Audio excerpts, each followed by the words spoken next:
என்ன அமைதியாக இருக்கிறீர்கள்? வரிகள் எப்படி வேண்டும் என்று கூறுங்கள். அந்த வரி எப்படின்னா, காதலிக்கிற அந்த ரெண்டு உயிர்களோட அந்த உணர்வை அப்படியே ரெண்டு உயிர்களை சேர்த்து அப்படியே அந்த இதயத்தை அப்படியே இணைச்சு அப்படியே ரொம்ப புளியாதீர்கள். எனக்கு புரிந்தது. நான் அருமையாக எழுதி கொடுக்கிறேன்.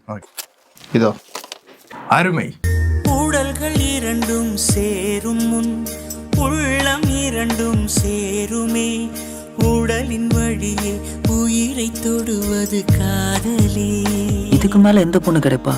இதயம் இரண்டும் தூரம்தான், இதழ்கள் நான்கும் அருகில்தான், இதழ்கள் வழியே இதயம் தொடுவது காதலே.